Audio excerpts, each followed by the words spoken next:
Okay, so we're continuing with the laws of Shiur and Shmitta. Last week we discussed how you're able to acquire the perus, the produce.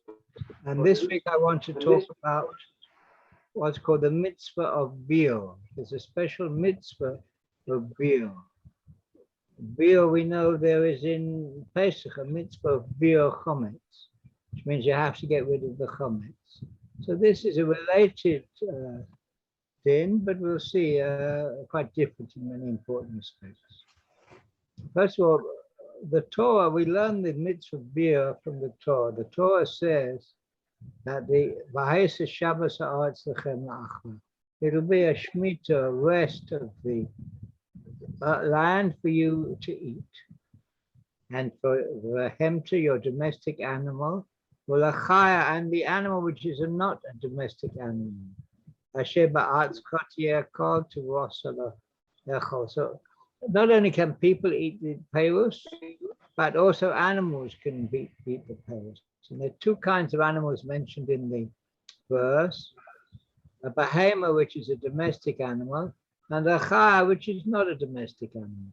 So an animal which is not a domestic animal will eat the produce when it's growing from the ground.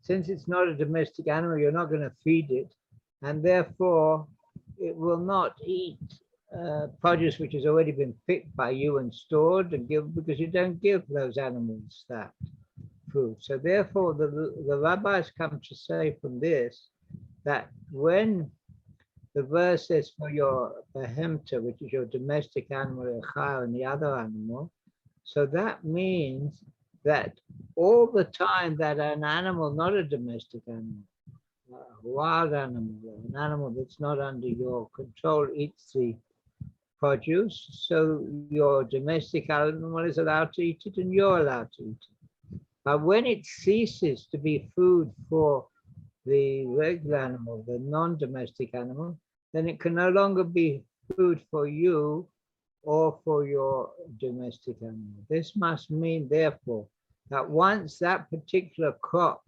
is no longer growing in the ground, it stopped growing, and therefore animals will not eat it because there's nothing there for them to eat. At that time, there was a new law which means that you and your domestic animals can't eat it. You have to take it out of your house, but that's subject to all kinds of laws and conditions which we are called biur shvis. What that basically means is that if you have in your possession produce or food which no longer grows from the ground, it's past the season of growth, then you are required to remove it from your possession. Removing it from your possession is generally called bahefka. You make it ownerless. And I'll talk about that when we come to the details of the law. So basically speaking, you are not allowed to eat the fruit or the produce of shiur, which is collected in your house, after the time where that produce is available in the field, and you are therefore required to remove that species from your house. What happens afterwards will come to me. Question whether that's a din from that you have to actually destroy it, or whether it's sufficient if you mafkir it. That's what we normally hold, that what you have to do is to remove your possession of it. That's called hefker. Hefker means ownerless. Mafkir means that you make it ownerless. And what that will mean is that, let's say you have a certain quantity of Shmitta produce in your house. How you got it, all various ways. We learned, and we'll learn again how you had it, but you have in your house a quantity of figs. Well, figs are not a good example. A quantity of dates after the dates are no longer on the tree. So what you have to do, and those dates have Kedusha Shvius, they come from Jewish owners, or we hold even if they come from Arabs, they still have Kedusha Shvius. You have these dates. Now you're allowed to keep a certain quantity. Usually we would say the amount you would eat for 3 meals. That doesn't mean you make a whole meal of dates. It means normally people eat a couple of dates, maybe a couple of dates as dessert. So you're allowed to have enough dates for 3 meals. And let's say there's a number of people in the house, that would be for each person in the house. But you have a whole pile of dates. So what you have to do is to make them ownerless. How do you make them ownerless? You take them outside, and in front of 3 people, you say, I mafkir these dates. I make them ownerless. They're not owned by anyone. Why 3 people? You think it can't be because you need witnesses, because 2 people would be enough. It must be that you need a beis din, a court. So which usually requires 3 people because it's like a legal action. When you mafkir something, you make something ownerless, that should be in front of a court. And you should say it. It's not enough that you just think it. I think it's sufficient if you say it in, you don't have to say it in Hebrew, you could say it in English, you should use the word bir. I make this ownerless, or I mafkir it. Okay. So now it's ownerless. So anyone can come along and take it. Now it does not require to be destroyed according to the view which we hold, and it could be acquired by someone, by anyone else, including the person who is mafkir. It's very important. That therefore, let's say he takes all his dates outside, he brings 3 friends, 3 neighbors, and he says, I mafkir these dates. And they say, very good. Now he's done the mitzvah. Now he can take them back into his possession. If they wanted to, they could take it into their possession. It's not considered very nice because we know he's doing it in order to fulfill the mitzvah. And certainly by the Ashkenazim, he can take it back into his possession. The Sfardim, some would say he shouldn't do that unless it's particularly valuable. We talk about wine or something. Okay, so that's simply speaking, the law is therefore that if one has in one's possession payers which have kedusha of Shmitta, then he has to do this bill. Takes them outside the house, and he says in front of 3 people, I mafkir, I make this food ownerless, it's then ownerless, and then he can take it back or someone else can take it back. This is done at the time when that fruit is no longer available in the field. Well, I don't know when does dates finish, when does carrots finish, whatever it is. So there are times fixed. Certain fruit, there are particular times fixed, and some that the rabbis will fix them and let you know. Let me just give you an example. Figs. So then we say that's Hanukkah. Not the Hanukkah of the 7th year, the Hanukkah of the 8th year. Because figs, remember we're talking about figs that go on the tree when there was the changing of the flower to the bud during the 7th year, that has Kedusha Shvius. So the figs will, nowadays the figs are beginning to go where I live. You see the trees, they're just the beginning to come ripe, the figs. Well, they were from last year.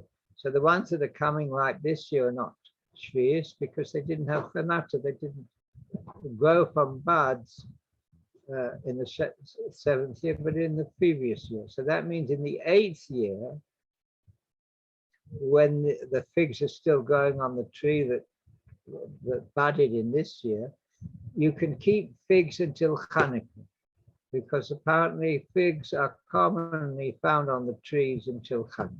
So that's the law of figs. Dates even longer. Dates, you can keep them until the Purim of the 8th year. Apparently, dates keep on the tree longer. What about grapes? And grapes, if we're going to have the same law with grapes as wine, we're going to come to that. That's even later. That's until Pesach of the 8th year.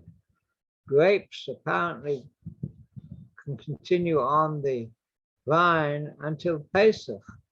So therefore, that's even later. That's until Pesach of the next year. And since wine is made from grapes, they will have the same law. And I'll talk about that in a moment. And olives, that's even later. Olives that will start budding after Rosh Hashanah and will therefore be the fruit of Shmitta, stay on the tree right until Pesach of the following year. And therefore the time of beer of olives, and that includes olive oil, is right until Pesach of the 8th year. Some people say it changes or different, but in general we would go after those rules. And the Rebbeim will publish a list of other kinds of fruit. What is the time of beer? When do you have to mafkin? But it's interesting you see that grapes include wine and olives include olive oil. Now, what kind of produce requires beer? Basically, anything that has Kedusha Shmitta. That's to say, fruit we pick from the tree, or plants that are picked during the Shmitta year. Even produce from oats of basting. Now, I should say that oats of basting does not require beer when it's still under the administration of the basting, because they don't own it. They're just administrating the distribution. But so far as we are concerned, if I buy wine in the 8th year, that's to say not this coming year, the following year, which has Kedusha Shmitta, a young wine, then comes along, we said for wine, comes along Pesach of the following year, then I will have to do beer. I'll have to take my bottles of wine, put them outside the door. They mustn't be in my possession. So hefker means that I'm removing them from my possession, but it's not sufficient that I remove them from my legal possession by saying they're hefker, they're ownless. I also have to remove them from my physical possession by taking them outside of my property. I leave them outside. I call 3 people. I say, this wine is now hefker. Anyone who wants it can come and take it. And if they are people who respect me and know that I want the wine, they'll let me take it. If I don't care, and I'm happy for anyone to take it, so then they can take it. Same thing with olive oil. So that is an obligation of beer. And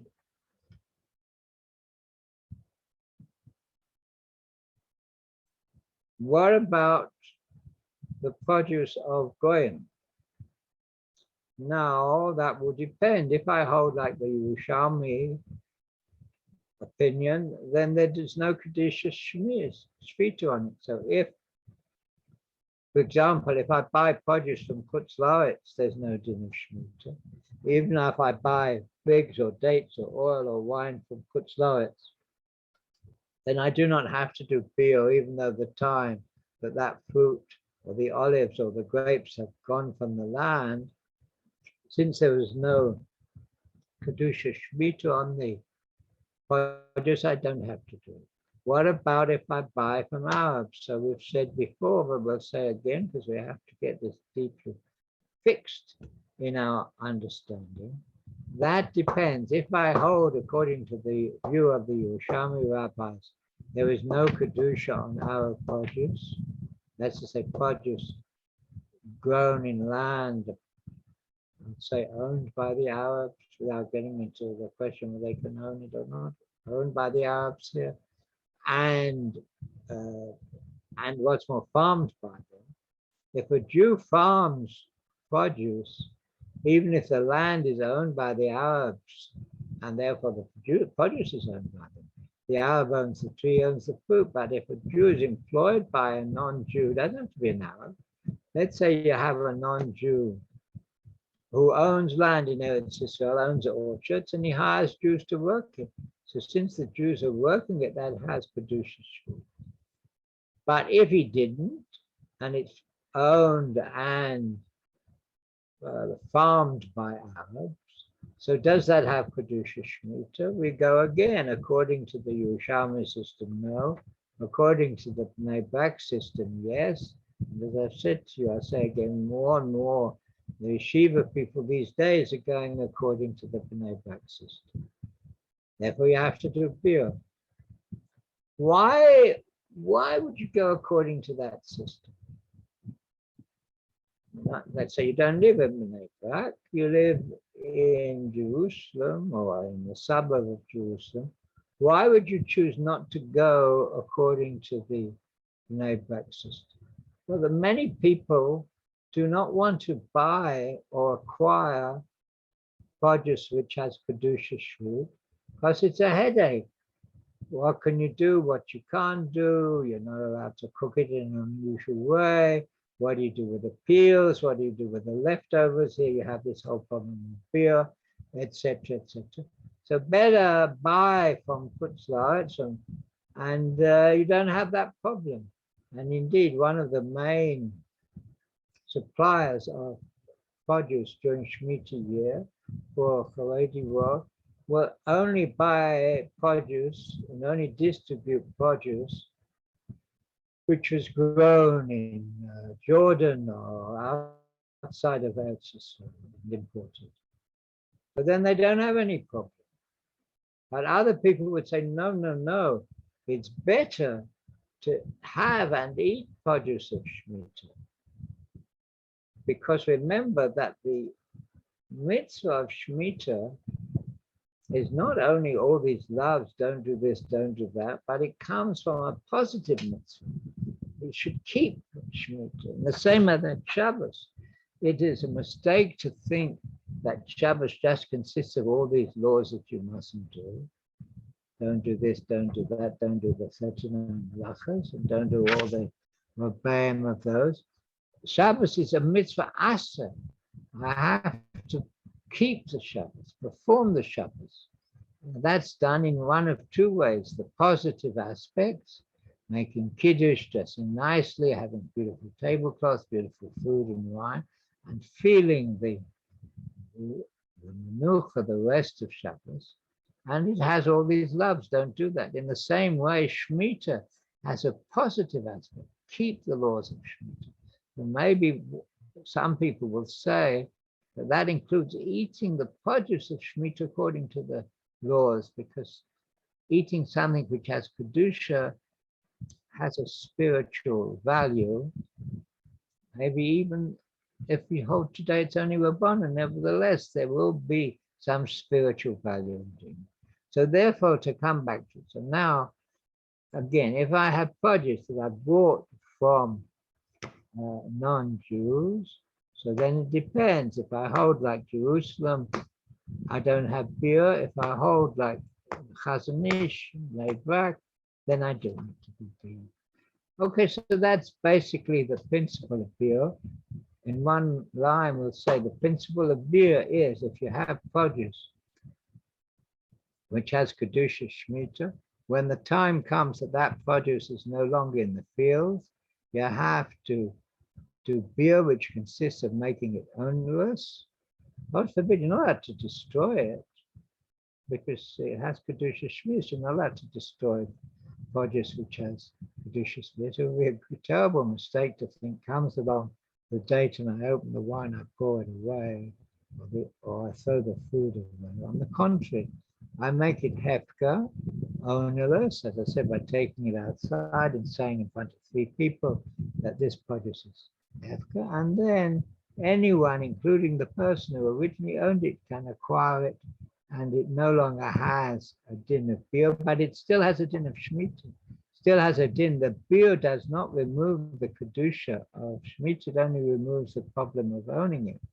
And therefore, when I reacquire it, it'll have all the dinim that we learned in the last few weeks, how you're allowed to cook it or you're not allowed to cook it, how you're allowed to serve it, not serve it, when you mix it up with other food, what do you do with the food that's left over, etc., etc. Okay, that's the din of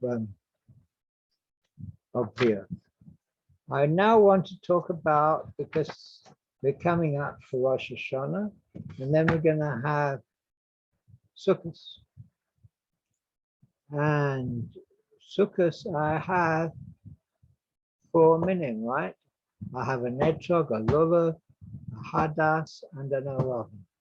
What are the laws of Shmitta relating to the Arba minim, the 4 minim of Sukkot? So we'll go through them one by one. We'll start with the etrog. So the etrog is a fruit. It's a fruit of the family of oranges and lemons, and those fruits, citrus fruit. So since it's a fruit, I would think that it would have the laws of all fruits, other fruits, not vines and olives, but general fruits, let's say the other citrus fruits, oranges, lemons, etc. And the question of whether it has which year has a din of Shmitta goes after what we said, Chanata, when that little flower drops off and you see the bud. So now, any etrog that will be available within the next month and a half before Sukkot, clearly the flower didn't turn into a bud after Rosh Hashanah. It can't grow between Rosh Hashanah and Sukkot. You only have 2 weeks. You can't get an etrog that grows in 2 weeks. So on the face of it, the din of Shmitta will only apply the following year. But it's not so clear. The etrog is an interesting fruit. One thing about it, the Gemara says, is that I think they say it's the only fruit that stays on the tree from year to year. In other words, most fruit or other fruits, perhaps all other fruits, after they're ripe, they get bad. Either they all fall off the tree or they get dried and they're not fit to eat anymore. They are annual, although the tree is not an annual, but the fruit itself is an annual. It grows fresh every year. But etrogs apparently are not like this. And etrogs can stay on the tree, on the etrog tree, it's a small tree, little tree, even for 2 or 3 years. It doesn't, the first year it'll be small, and the second year it'll grow and it'll grow larger, but it doesn't go bad or necessarily fall off, at least for 2 or 3 years. That's one special factor about it. So that would not in itself affect the law of which year was Shmitta, because if it had Chanata, it grew from the bud in a Shmitta year, even though it's on the tree for a few years later, so it will always have a din of Shmitta. And on the other hand, if it grows afterwards, it won't. So that's one difference about the etrog. The other difference, which the Gemara talks about, is that it needs a lot of water. It grows on, it doesn't grow naturally from the water that's found in the field. Most trees, certainly after they've reached a certain stage, although we water them because we get better fruit or more fruit, apparently do not need watering. If they grow in a field of an orchard where fruit trees grow, they'll grow and they'll produce fruit without water. But an etrog is not like this. The Gemara says the etrog needs a lot of water. It grows on a lot of water. You have to water and irrigate to get an etrog. I tried to grow etrogs. I wasn't successful. People who have grown etrogs will know that you've got to water them an awful lot. So what? You have to water them an awful lot. Well, that is like vegetables. Vegetables, on the whole, will not grow or flourish from the natural rain or the natural water in the field. They need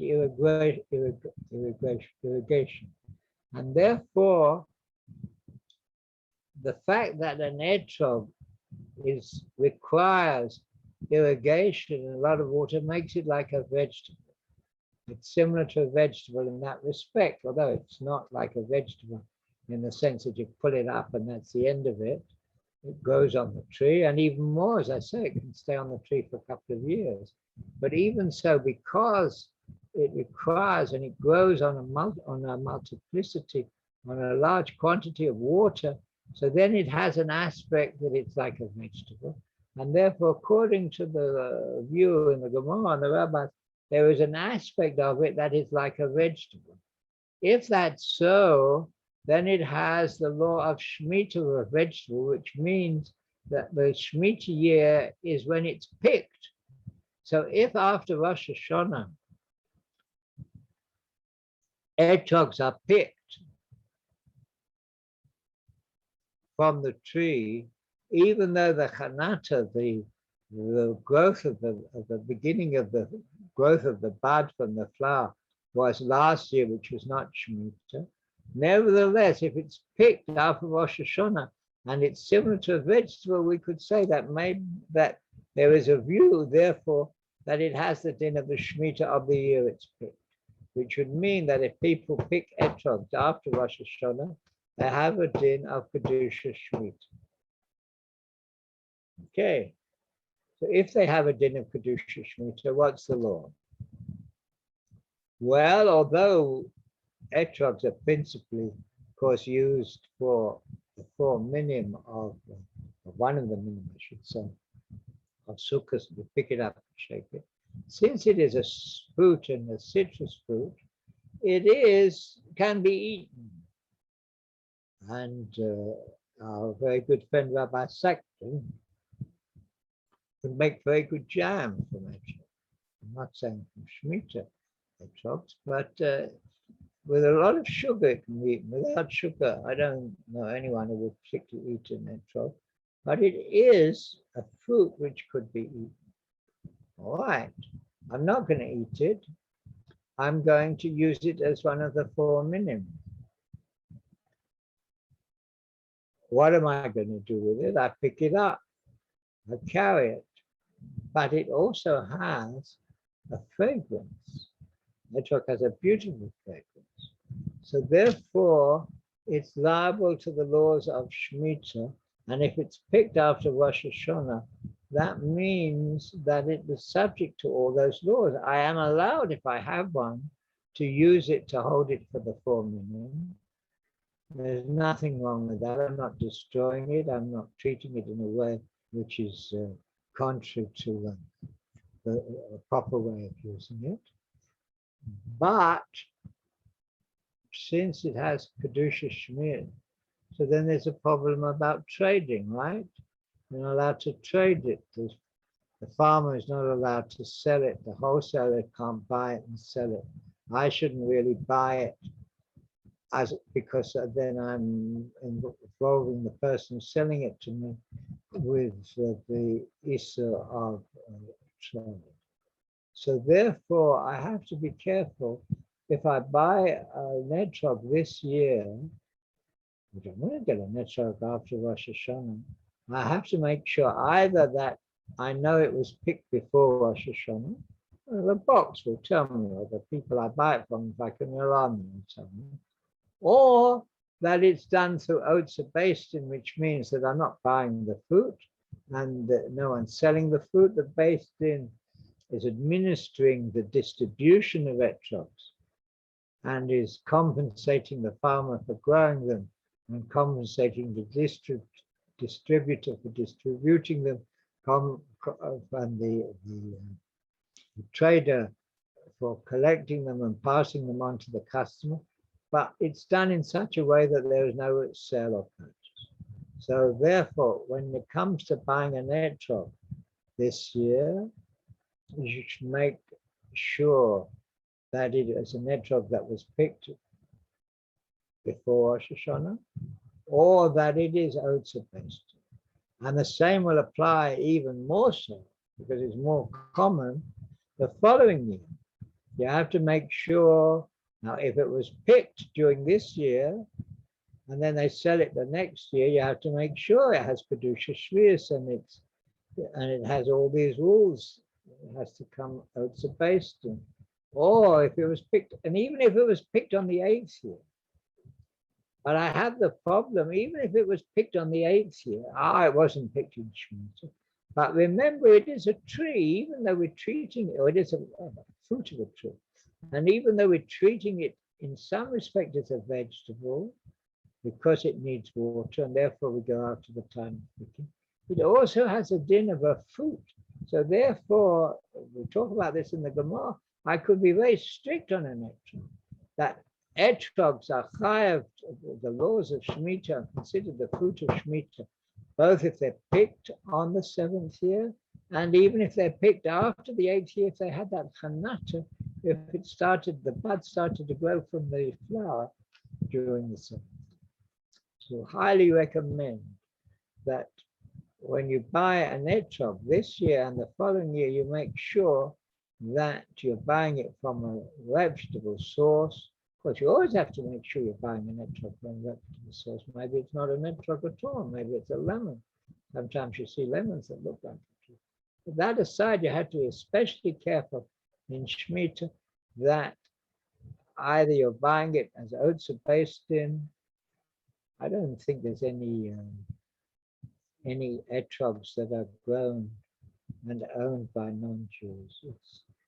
I've never seen, maybe there is, but I think etrog is principally a Jewish plant. Okay, so that's the question of the etrog. Now, what about a lulav? So, the lulav is not a fruit in the sense that it's normally eaten, but it is from a palm, which is a date tree, right?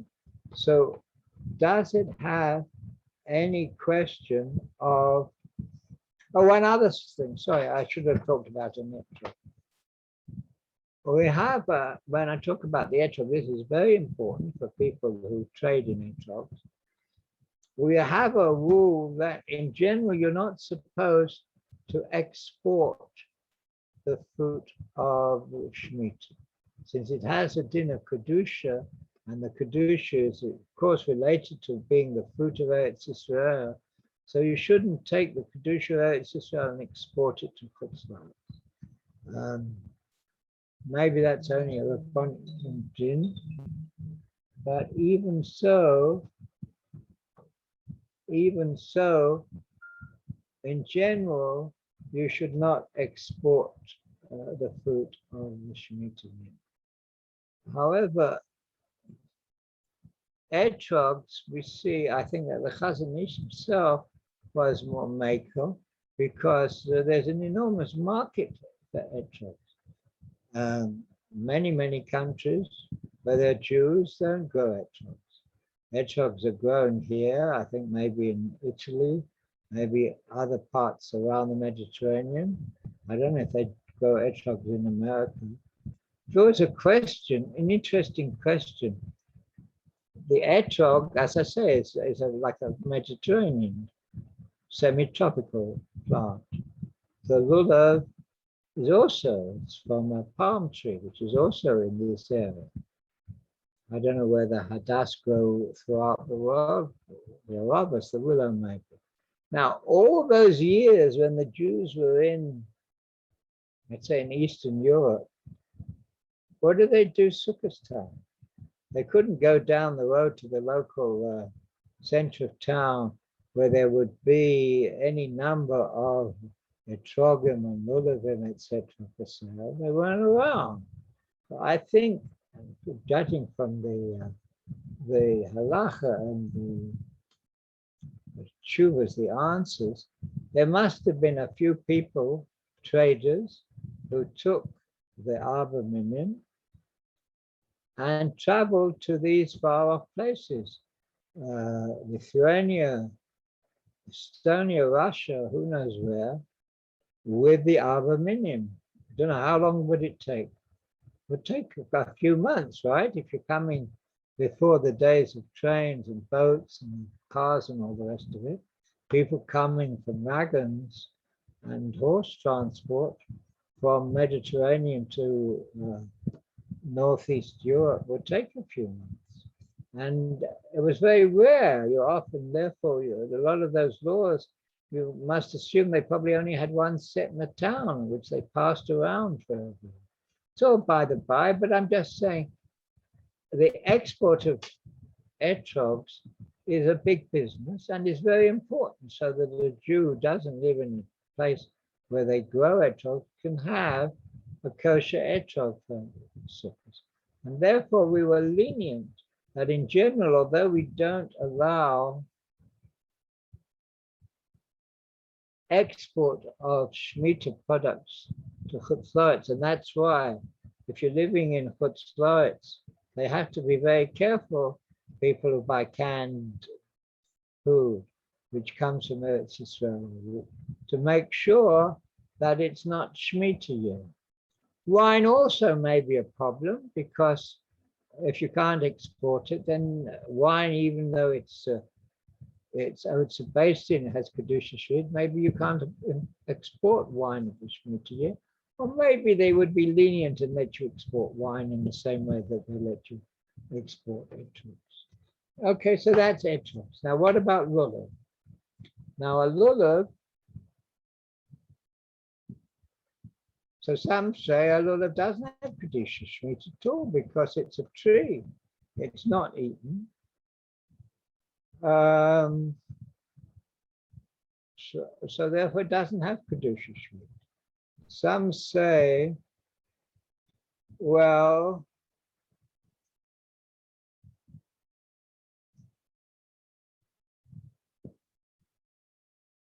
really, if we wasn't using a lulav is a branch of a palm tree, and they use it for brushes to clean the house.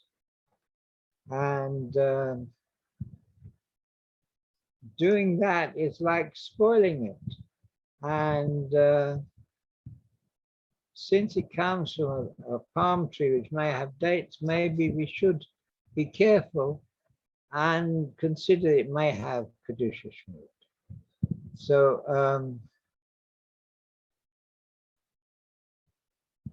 that would be a lulav which was cut down on the 8th year, but a lulav which was cut down at the beginning of before the 8th year, in other words, for the 7th year, it doesn't have any Kedusha spheres because it's talking about a fruit tree, comes from a date tree, and therefore that goes on the Chanata. So therefore there will be no problem in buying lulavs. No one would hold there was going to be a problem in buying lulavs for this, so because even if the lulav was cut from the tree. But from the following year, there may be a problem. So how would we solve that? Normally, we would say that, and this is also true of schach, by the way, that because schach also comes from the palm tree, it should be cut in a different way. We always held that nowadays people have the permanent schach generally, but up till a few years ago, most people had the schach from the fronds of the palm tree. And we would hold there that when they cut if it came from Eretz Yisrael, which most schach does, I mean, some of it may come from Jordan, but it really depends what it comes from Eretz Yisrael. It should be cut not the usual way. It should be cut with a change when you cut it down. And the lulav, so maybe you've got to be careful that it has Kedusha if you buy it in the 8th year.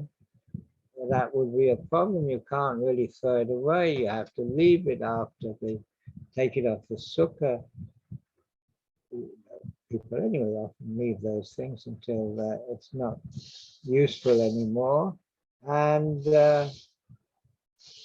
I think most people would hold really that a lulav doesn't have Shmitta, Kedusha Shmitta. But for those who would be concerned about that, you have to be very careful how you treat it, because you should treat it with the Kedusha, you shouldn't waste it or throw it away. The Hadass, now some say the Hadass doesn't have Kedusha Shmitta. Then you can use it for whatever you need. If it's Kedusha Shvita maps, you shouldn't get benefit from it. Why would there be Kedusha Shvita? Because it has a fragrance. So maybe it's like the plant which has a fragrance. And therefore, since it has a fragrance, you would treat it with Kedusha. And the Hadass, even though it's really like a bush, it's not a big tree, but nevertheless, since it's a bush, probably has the same law as a tree, and fruit of a bush is the same thing. So we go after the year Hanata. So also Hadass, which you're going to buy this year, has no problem, but the Hadass in the 8th year, according to certain views, you have to treat it with Kedusha Shvi. Okay? And the Arava, the willow, it doesn't have Kedusha Shvi, because it doesn't smell, it's just an ordinary tree. And wood that's an ordinary tree that's not grown for fruit or for flavor does not have Kedusha Shvi. Okay, so now, so that's really talking about the Arban. I'll give a few other individual laws, which we have, for example, a thing called Shomer V'Ner.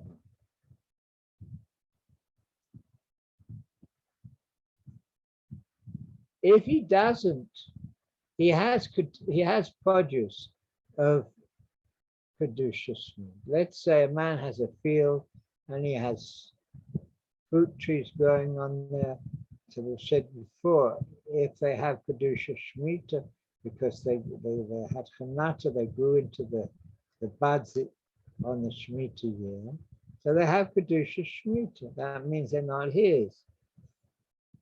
Or it means it's forbidden to treat it as his. There's a difference of opinion. Some people say it's not his, it's Hefker. And some people say he's required to mafkir it.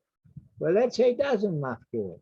Let's say he's supposed to let anyone come in and take it. I'm not going to let all these people traveling around to come into my field and take my oranges. I'm going to put up a fence, okay? So now, he didn't mafkir his field. Comes the end of the Shemitah year, and he picks all these oranges. Now, he shouldn't have done that. What about the fruit that was in the field that he didn't mafkir, and he picks it? Is he allowed to eat it or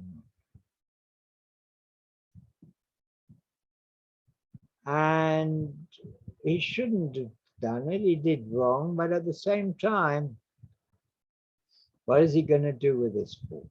So most people were saying it here again, the Chazon Ish is, it is said that, although apparently it wasn't written inside, but it's said that he said that even though he didn't watch the field and he was over the love of allowing people to come and have it, nevertheless, he's allowed to eat it. Because otherwise, what's he going to do? You shouldn't destroy it, because we've said before, it has Kedusha Shmit, so you shouldn't throw it away or destroy it. I did wrong, he did wrong, but nevertheless, that's on him as a person, but on the fruit itself, it would still be permitted. However, that would be that he was to be allowed to eat it, but he shouldn't be allowed to sell it, even on credit, because the Chachamim said, you're supposed to allow people to come and have it. You didn't do that. All right, so the fruit itself, we're going to let you eat it because you shouldn't throw it away. Now we're not going to let you trade it. For the 9th year, 10th, it doesn't matter. We're not going to let you trade it. We're not going to allow you to sell it.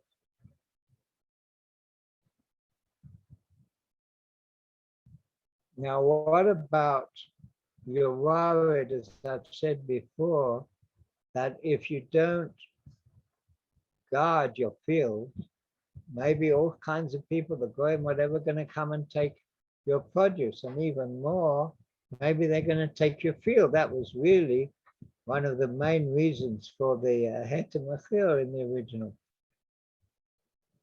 original time, 100 years ago or so, when they instituted heter mechira, principally because we didn't want to allow the fields to stand open and endless, because perhaps our cousins will come in and take the field. But what about now? I don't want to keep my field open.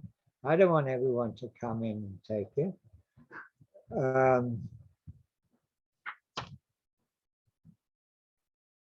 So then I've said before, you are allowed to close your field, but you should put up a sign in a place which is anyone can see, not a tiny little sign that no one will see, a big sign that people can see that although I've locked and closed my field, anyone who wants to come and take the fruit should be able to do so, and they should contact me and I'll let them in.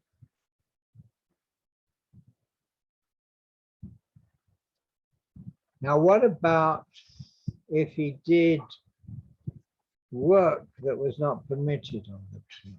We have from the rabbis a whole list of work that you're not allowed to do to increase the growth of the fruit, from watering, pruning, etc., from watering and getting rid of bugs and insects, all kinds of work that you're not supposed to do to improve the growth. Well, let's say he did that. He watered more than he should have done, or he did other forbidden work. Now, what about the fruit? So we have the same law that, of course, the fruit is allowed to be eaten because the fruit has kedusha, but in the same way, you're not allowed to buy the fruit from that person, and he's not allowed to sell it. So he may sell it, he doesn't care. But if you know, this is very important, therefore, that fruit and produce of farms that do not keep the Shmitta law at all, I should not buy their produce. It's forbidden to buy their produce. So therefore, I have to be very careful, Shmitta year, the year afterwards, not to buy fruit and vegetables that have a kedusha of shmiras from people who don't observe the Shmitta law, the big agricultural community. Whether we're getting, I don't want to get into the heter mechira question at the moment, but if they didn't keep the Shmitta law, you shouldn't buy the fruit.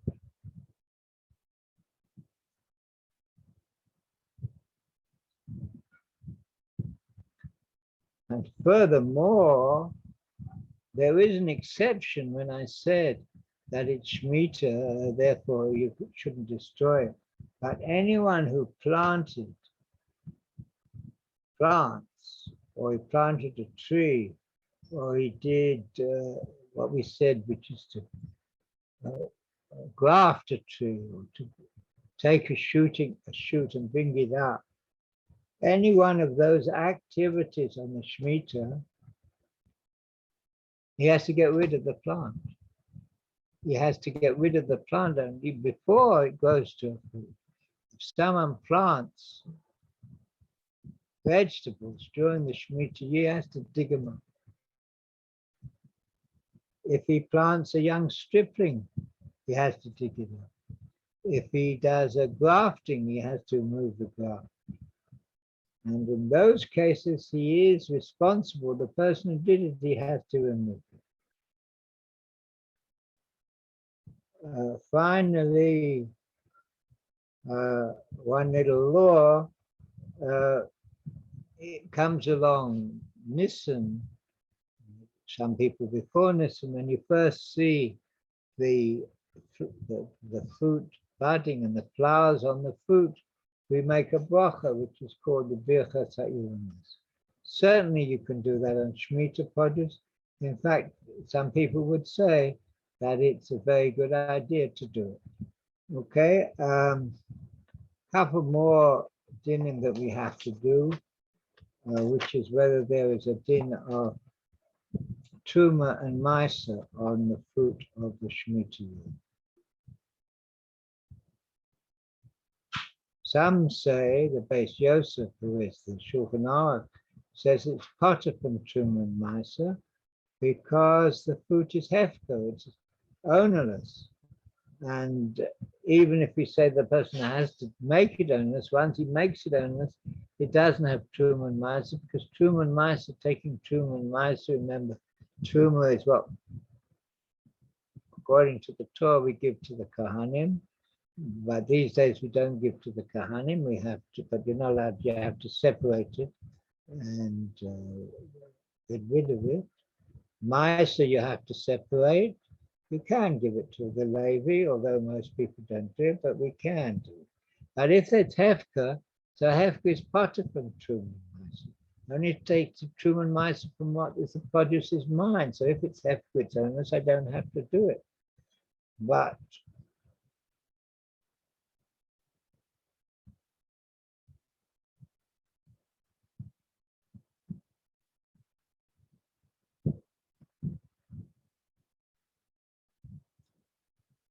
other people will say it's not because of that reason, it's a special reason why it's potter from Trumas and Maisa. But in general, we say that it's not chayav Truma and Maisa. What happens if I buy produce from a non-Jew? So normally, if I buy produce from a non-Jew, it's not chayav Truma and Maisa. But let's say if I do the work on it, for example, if I buy grapes from a non-Jew and make wine, let's say I do the collection of the grapes, so I buy olives from a non-Jew and make olive oil, then because I did the completion of the malacha, it's chayav Trumas and Maisa. Same thing as if I buy wheat. If I buy the grain from the goy and I turn it into wheat, then it is chayav Trumas and Maisa. So that would also apply to Shmitta. And therefore in Shmitta, if it is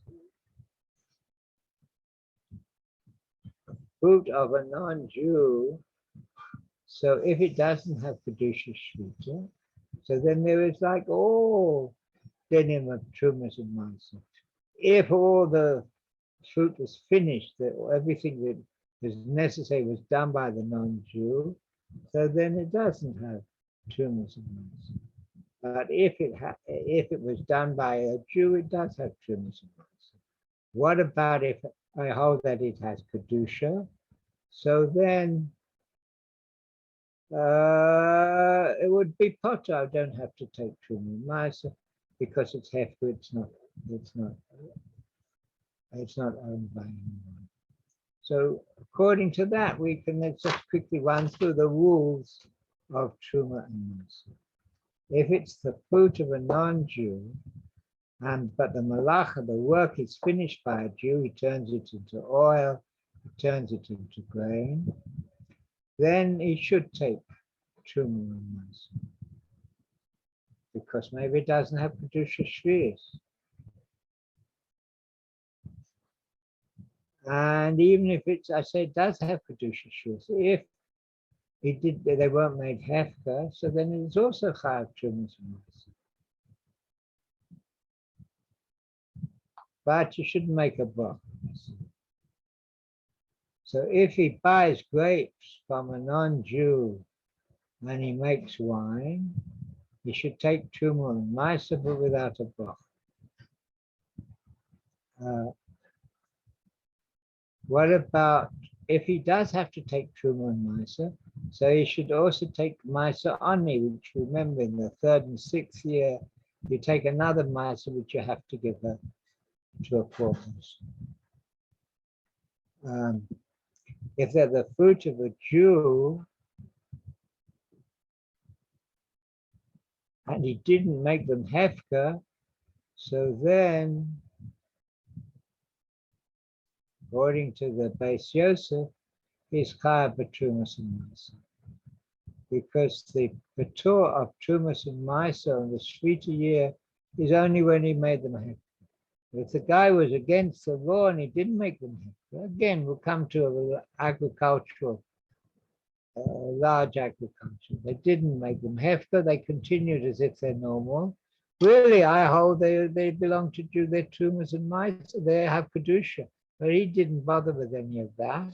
He sold them. So then they should take trumas and ma'aser, because the exemption from trumas and ma'aser of the produce of Shmitta is dafka if they're hefker, if they're sold through it's based in, if they're done in a holy way, in a way according to the halacha, so then you have to take trumas and ma'aser. But if someone just grows them and sells them like any other year, even though they have kedusha, but since they have not been treated with hefker, so then they're responsible for trumas and ma'aser. Okay, so those are the subjects I want to touch. Next week, I think we'll do more or less a summary. If anyone has any questions, please let me know, and I'll try to answer them the next time. Okay.